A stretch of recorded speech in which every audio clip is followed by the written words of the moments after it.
دوستوں اور ساتھیوں، آپ لوگوں کا شکریہ کہ آپ اس ظلم و جبر پہ افسوس کرتے ہیں اور آپ کو دکھ ہوتا ہے۔ اس سے ایک بات تو میں یہ کہوں گا کہ جو کچھ بھی میں جدھر سے گزر رہا ہوں، میں نے تشدد کو بہت ہی کم وقفے میں اور بہت ہی مختصر کر کے بتایا، اس واسطے کہ وہ پین جو ہے نا، وہ پین آج تک جو ہے نا سینے میں دفن ہے، اور اس کی وجہ سے ہی، اس تشدد کی وجہ سے ہی اشرف جو ہے نا وہ بیمار ہوئے تھے۔ ان کو پارکنسنس کا، کیونکہ رگ کوئی دبی ہوئی تھی، پارکنسنس کا بیماری ہوئی تھی۔ اور مجھے بھی جو ہے نا دنیا جہاں میری ہارٹ کا آپریشن ہوا، شوگر، بلڈ پریشر، یہ ساری چیزیں ہم نے آپ کو بتائی نہیں، اور بٹ صاحب کے ساتھ جو ہوا اس کا بھی نہیں بتایا۔ انہوں نے صرف ایک بات کورٹ کے بیان میں یہ کہی تھی کہ میرے ساتھیوں نے آپ لوگوں کو تشدد کے بارے میں کچھ کہا ہے، لیکن اس سے بھی زیادہ کچھ ہوا۔ اور جب ہم نے پھر پوچھا تھا بٹ صاحب نے جیل میں، یعنی میں نے زندگی میں پہلی دفعہ بٹ صاحب کے آنکھوں میں نا آنسو دیکھے تھے، اور نے کہا تھا انہوں نے میری بیگم کی عزت پہ بھی مطلب دبا لگانے کی دھمکی دی تھی۔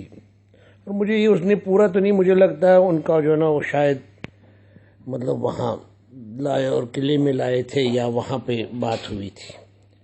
اسی طرح ڈاکٹر فروخ حیدر کو وعدہ معاف گواہ بنایا تھا، ان کی بیگم کا کہہ کے اور ان کے بھانجے اکلوتے بھانجے کے قتل کا کہہ کے سامنے لا کے، مطلب یار وہ ایک وحشیانہ دور تھا، چنگیزانہ دور تھا کہ کچھ لوگوں کو جھوٹ بولنے پہ تشدد کیا گیا، کہانی بتانے پہ، اور آپ مطلب یہی وہ سارے جتنے بھی ہم سے وہ سارے لیے تھے بیانات تشدد کے ذریعے، بلیک میلنگ کے ذریعے، وہ عدالت نے کینسل کر دیے، وہ عدالت نے نہیں مانے، انہوں نے کہا یہ تشدد سے لیے گئے ہیں۔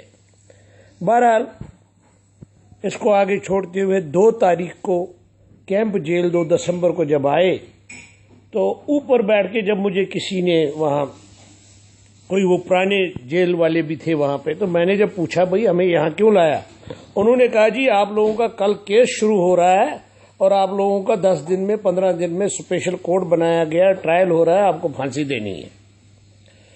یہ جب سنا تو آپ ایک نوجوان جو ہے نا، جو بھی 18 سال کا ہوا تھا، آپ اس کی جو نا کیفیت تو دیکھ سکتے ہیں، یار کس بات کی گناہ، کس بات کی سزا، اپنے ملک کی آزادی کا نام لینا، اس کے لیے جدوجہد کرنا سزا ہے۔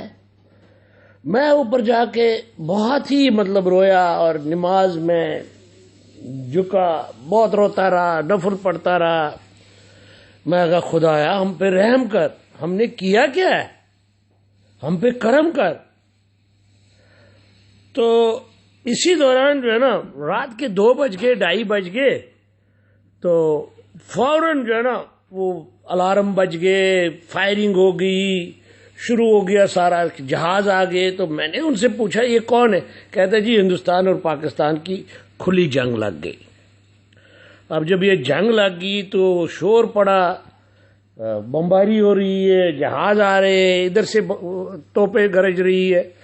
اس کا نتیجہ یہ ہوا کہ دوسرے دن سویرے جو ہے نا مجھے اپنا ہتھکڑی باندھ کے جی مجھے لایا گیا سپرنٹ کے پاس۔ انہوں نے کہا جی آپ کو اب جیل بھیج رہے ہیں، کل مقدمہ نہیں چلے گا، اب یہ کیس جو ہے نا اپنا ملتوی ہو گیا۔ ابھی مجھے جیل جو گاڑی ہے پولیس میں، اس کے پیچھے والے اس پہ بٹھایا گیا، تو اب مجھے وہ جیل لے جا رہے۔ اسی دوران جو نا 10 منٹ کے بعد میں نے کیا دیکھا، بٹ صاحب کو لا رہے، مقبول بٹ کو لا رہے ہیں، اور اس کو اگلی سیٹ پہ بٹھایا اس نے۔ لیکن بس مجھے پتا نہیں میری اندر طاقت کیسے آ گئی، میں نے ہتھکڑی چھڑائی، میں نیچے اترا، میں نے گالیاں دی، میں بٹ صاحب بٹ صاحب بٹ صاحب۔ وہ احمد خان تھا انسپکٹر، وہ شاہی قلعے میں بھی ہوتا تھا، تو وہ آیا میرے پاس، اس نے کہا ہاشم خدا کے لیے اگر تم نے یہ کیا ہے کہ یہاں پہ ابھی ہمیں الگ الگ لے جائیں گے، آپ چپ کر کے بیٹھو، میں آگے جا کے گاڑی روکوں گا آپ کو۔ میں نے کہا نہیں، میں نے جفی پائی بٹ صاحب کو. بٹ صاحب نے مجھے حوصلہ دیا, کہتا ہے یہ احمد خان ٹھیک کہہ رہا ہے, آگے جا کے ملیں گے. تو بہرحال یہ ایک مطلب ایک اس کی کیفیت جو ہے نا, میں بیان کیا کر سکتا ہوں. اگر کوئی آدمی اپنے بڑے بھائی سے, اپنے باپ سے, اپنے لیڈر سے, اپنے شفیق دوست سے بچھڑ گیا ہو اور ایک ظلم جبر کے اس پورے دور میں پسا گیا ہو اور اس کے بعد اچانک یہ روشنی مل جائے تو آدمی کا آپ خود ہی دیکھ سکتے. بہرحال میں چلا گیا اور میں نے مطلب جو ہے نا پیچھے بیٹھا آرام سے. تو یہ لے گئے, اب ہمیں گاڑی میں پولیس لے جا رہی ہے, اب ہمیں پتہ نہیں کہاں ہے. لیکن آگے جو ہے نا جا کے تھوڑی دیر کے بعد کھانے کا ٹائم جب آیا تو انہوں نے گاڑی روکی اور مجھے بٹ صاحب کو ملنے دی. بس ایسا لگ رہا تھا جیسے اپنا ایک بند جو ہے نا پانی کا, کوئی ڈیم کا پانی کا بند جو ہے نا کھل گیا ہو. جذبات اور دکھ, پریشانی, رونا, مطلب میں چیخ چیخ کے رویا تھا, چیخ چیخ کے رویا تھا. سارے جیل کے ظلم, شاہی قلعے کے تشدد, یہ سارا کچھ یاد آیا تھا. سارا کچھ بٹ صاحب اب نے کیا کیا ہے, ہمارا قصور کیا ہے. بہرحال انہوں نے بڑا حوصلہ دیا. کھانا کھایا, کھانا کھا کے اس نے کہا چلو اب ہم آگے جا کے بات کریں گے یہ وغیرہ. تھوڑا سا حوصلہ دے کے جب آگے چلے گئے, آگے جا کے ہم کوئی شام کے ٹائم پہ سرگودا سے آگے نکل گئے. تھوڑا سا آگے نکلے تو وہ فائرنگ ہوگی اور جو ہے نا جہاز آئے تو انہوں نے بم گرانے شروع کر دی. نیچے سے بھی توپیں وغیرہ چلی, اینٹی ایئر کرافٹ وغیرہ. اور مزے کی بات ہے ہم دونوں کو ساری پولیس ہتھ کڑیاں بندھے ہوئے اسی طرح چھوڑ کے بھاگ گئی پناہ گاہوں کی طرف. کوئی ادھر جا رہا ہے, کوئی ادھر جا رہا ہے. ہم دونوں بٹ صاحب اور میں کھڑے ہیں. تو میں نے کہا بٹ صاحب ہم تو بھاگ سکتے ہیں. کہتے ہیں بھاگ تو ہم کسی وقت بھی سکتے ہیں, لیکن کبھی کبھی آزادی کی جنگ جو ہے نا ایوانوں میں, عدالتوں میں بھی لڑی جاتی ہے. بے شک وہ عدالتیں ان کی بنی ہوتی ہے, ان سے انصاف کی کوئی توقع نہیں ہوتی ہے. اس نظام کو بچانے کے لیے عدالتیں ہوتی ہے, لیکن پھر بھی آپ اپنی بات رکھنے کے لیے, لوگوں تک پہنچانے کے لیے آپ کو عدالتوں میں بھی ایک رول ادا کرنا پڑتا ہے.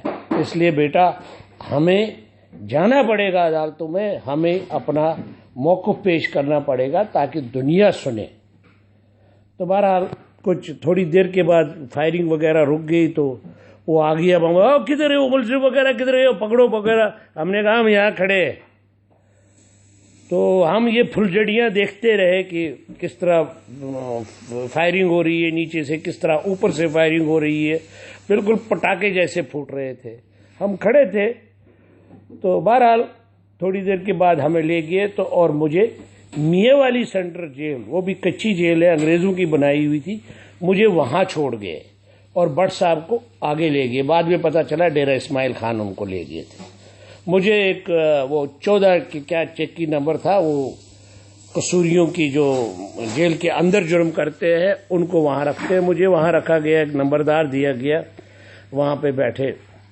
بہرحال وہاں پہ بیٹھے گئے تو اسی دوران جو ہے نا مجھے کسی آدمی نے, نمبردار نے کہا, کہتے ہیں یہ جو آپ کے ساتھ والی دیوار کے پار جو ہے نا سیل میں, یہاں شیخ مجیب الرحمان رہتے ہیں. بس مجھے پہلے بھی وہ دیواروں پہ, بعد میں بھی دیواروں پہ چڑھنے کی عادت ہوتی تھی کہ ذرا دیکھوں سنگوں کیا مسئلہ ہے, کیا بات ہے. تو میں جناب دیوار پہ چڑھ کے تو میں نے دیکھا شیخ مجیب الرحمان کو, اس کے سامنے ایک گڈھا کھودا ہوا ہے. تو ایک بڑی سی سیل تھی, وہاں پہ ایک کرسی پہ وہ بیٹھا ہوا تھا. میں نے کہا شیخ صاحب, شیخ صاحب. تو میری طرف کہتا ہے, وہ حیران ہوا, کہتا تم ماریں گے؟ میں نے مطلب ذرا بنگالی اور اس اردو کی, ماریں گے؟ میں نے کہا نہیں مجھے نہیں ماریں گے, آپ بتائیں آپ کا کیا حال ہے, آپ سے ٹھیک ہے؟ بیچارہ مطلب بہت پریشان تھا. کہتا ہے یہ مجھے مار دیں گے, انہوں نے دیکھو میری قبر کھودی ہوئی ہے, مجھے اس میں دفن کریں گے. میں اگر شیخ صاحب آپ کو دفن نہیں کریں گے, آپ کی قوم کھڑی ہو گئی ہے, آپ کی قوم اپنا لڑ رہی ہے, پچھلے مارچ سے لڑ رہی ہے. آپ کہتا ہے اچھا. میں کہا ہاں ہاں وہ لڑ رہی ہے, اور جو ہے نا آپ جو ہے نا یہ پرسوں سے جنگ بھی شروع ہوئی ہے انڈیا پاکستان کے درمیان, آپ فکر نہ کریں, آپ بچ جائیں گے. کہتا اچھا، وہ بیچارہ گھبرایا ہوا تھا. دیکھیں جب ایک آدمی پورے سال سے اس کو نہ ملتا ہو کوئی، نہ اخبار دیتے ہو، تو وہ بیچارہ پریشانی ہوگا. کتنے بڑے بڑے لوگ جو ہے قید تنہائی سے ڈرتے ہیں، اور پھر جب اس کے لیے وہاں پہ کھڑا کھودا ہو کہ قبر بنائی ہو اس کو. یہ مطلب جو ہے نا ساری چیزیں تھی. اور سنا ہے کہ اس جنگ کے دوران یحییٰ خان نے کوشش کی تھی اس کو قتل کرنے کی، لیکن مختلف لوگوں نے اسے کہا ایسی حرکتیں نہ کرنا. بہرحال یہ شیخ مجیب الرحمان سے میں اس طرح ایک دفعہ جیل میں ملا ہوں. میں نے اس کو حوصلہ ضرور دیا. میں نے کہا کوئی بات نہیں، آپ کو کوئی نہیں مارے گا، تو کیونکہ آپ کی قوم جو ہے نا جاگ گئی ہے، وہ لڑ رہی ہے. کیونکہ قومیں جب اٹھتی ہے پھر کون رہتا ہے، پھر سامنے کون رہتا ہے، پھر موت کا کیا خوف ہوتا ہے. بہرحال اس بیچارے کو میرے اس سے حوصلہ ملا، تو میں یہاں پہ رہا اور مطلب وہی سیل میں تھا. ایک دن کو چھوڑتے تھے، دھوپ میں رہو یا وہاں تھوڑا سا واک کرو، رات کو اسی سیل میں رہو. تو وہی جیل کی دال اور 2 روٹیاں، صبح چنے دیتے تھے، چنے جو کالی چنے ہوتے وہ دیتے تھے، تھوڑا سا گڑ دیتے تھے. اور پیٹ تو نہیں بھرتا تھا کیونکہ نوجوان تھے، بہت بھوک لگتی تھی. اور دوپہر کو پھر دال اور 2 روٹیاں دیتے تھے. پھر شام کو 6 بجے پھر دال اور 2 روٹیاں یا کوئی سبزی. تو سبزی میں کبھی کیڑے نکلتے تھے. گوشت کا یہ ہوتا تھا کہ کبھی ایک دن میں گوشت جو دیتے تھے وہ بوٹیاں ان کی الگ پلیٹ میں ہوتی تھی، شوربہ ہوتا تھا پورا وہ جو کین ہوتا تھا اس میں شوربہ ہوتا تھا، اس میں مکھیاں بھی ہوتی تھی. میں عموماً وہ پھینک کے روٹی ویسی ہو کھا لیتا تھا. یہ ہماری وہاں. اس کے بعد انہوں نے جناب وہاں سے ہمیں لے آئے مجھے لایا گیا 19 تاریخ کو، 19 دسمبر کو مجھے لایا گیا. بنگلہ دیش میں انہوں نے ہتھیار ڈال دیے تھے، غصے میں بہت تھے سارے. تو مجھے لایا گیا 19 کو ادھر راولپنڈی جیل میں. راولپنڈی جیل میں جو ہی اندر گئے تو ظاہر ہے غصہ تھا ان کو. یہ سمجھتے یہ بجائے اس لیے کہ اپنے کرتوتوں کو، یحییٰ خان کی اپنا عیاشیوں کو اور بنگالیوں پہ ظلم و جبر کو، اس کو سوچے. یہ مجھے آتی ایک اسسٹنٹ جو ہے نا، اس نے کہا تم لوگوں نے گدا کی. میں نے اٹھا کے تپیڑ مار دی منہ پہ. میں نے کہا شرم کرو، بکواس کرتے ہو. خود تم لوگوں نے ریپ کیا، تم لوگوں نے ظلم کیا اور ہم پہ ڈال رہے ہو. ایک جہاز سے کوئی ملک ٹوٹتا ہے؟ اور اگر ٹوٹا ہے تو اچھا ہوا ہے. بنگالیوں کے ساتھ ظلم کیا تم لوگوں نے. اگر تم لوگوں نے دیکھو آج مطلب بڑا ہوا. انہوں نے مجھے سزائے موت. اچھا مجھے کچھ کہنے لگا تھا، وہ مارنے لگا تھا، لیکن وہ جو انسپیکٹر تھا وہ بہت اچھا آدمی تھا. اس نے راستے میں ساری کہانی سنی تھی میری. اس نے کہا جی خبردار اس کو ہاتھ لگایا، اس کا ڈاکٹری ملاحظہ کراؤ، میں آپ کے حوالے کر رہا ہوں، کہیں آپ اس پہ تشدد نہ کریں. اور اس نے کہا جی آپ اندر جائے. اب ملاحظہ کروایا، سرٹیفکیٹ لیا اس کے ہاتھ سے. اس نے کہا اگر اس نے کچھ کہا تو میں کل جو نا آ کے ان کا دیکھتا ہوں کیا کرتا ہوں. بہرحال مجھے سزائے موت کی کوٹری میں رکھا. دوسرے دن ہمیں راولپنڈی میں یہ اسپیشل کورٹ کے سامنے پیش کیا گیا. وہاں پہ لون صاحب تھے، بٹ صاحب تھے، اشرف تھا، میر منان، میر قیوم اور کچھ ڈاکٹر عابد حسن منٹو آئے تھے. ڈاکٹر فروغ کے رشتہ دار تھے. بس آپ اس کو، اس ملن کو، اس کی تصویر میں نہیں کھینچ سکتا. بس ایک دوسرے کو گلے لپٹ کے سب رو رہے، اتنا رو رہے کہ جو دائیں بائیں کوئی بندہ تھا نا وہ بھی رو رہا تھا، جو پولیس والے تھے وہ بھی رو رہے تھے، جو وہاں لوگ تھے عدالت کے وہ بھی رو رہے تھے. اس طرح سے چیخے مار کے ہم رو رہے تھے. اشرف مجھے 1 سال کے بعد ملا تھا، 14 اپریل کے بعد ملا تھا. بس رو کے ہچکیاں بندی ہے. بہرحال ہم جو ہی عدالت سامنے آئی ہمیں پیش کیا. ہم نے سب نے شور کر کے اپنے جسم کو دکھائے. وہ بیچارے لون صاحب، منان صاحب، میر صاحب، انہوں نے جو نا ٹانگیں دکھائی. ہم لوگوں نے ان میں جو ایک کھڑا تھا، ایک مینار نور جو ایک مطلب بالکل سنجیدہ تھا، وہ ہمارے لیڈر مقبول بٹ تھے. انہوں نے کچھ بھی نہیں کہا عدالت کو. انہوں نے ایک لفظ بھی نہیں کہا، نہ ظلم کا نہ تشدد کا.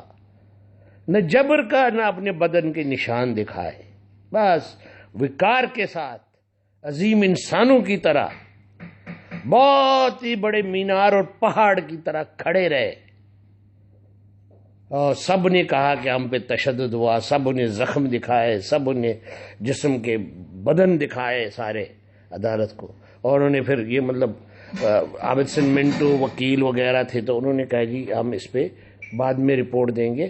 انہوں نے بہرحال کہا جی یہ راول پنڈی ہے تو راول پنڈی کے بجائے بہتر رہے گا کہ یہ جو اپنا کیا نام ہے، یہ جو کیس جو ہے یہ لاہور میں چلایا جائے، اور لاہور میں چلایا جائے۔ کچھ تو ان لوگوں نے کہا جی 2-4 دن ہمیں یہاں رہنے دیے جائے، کچھ انہوں نے کہا جی نہیں پھر یہ لاہور میں چلے جائے، اگلی تاریخ لاہور میں بتائیں گے، ان کو لاہور شفٹ کر دیا جائے۔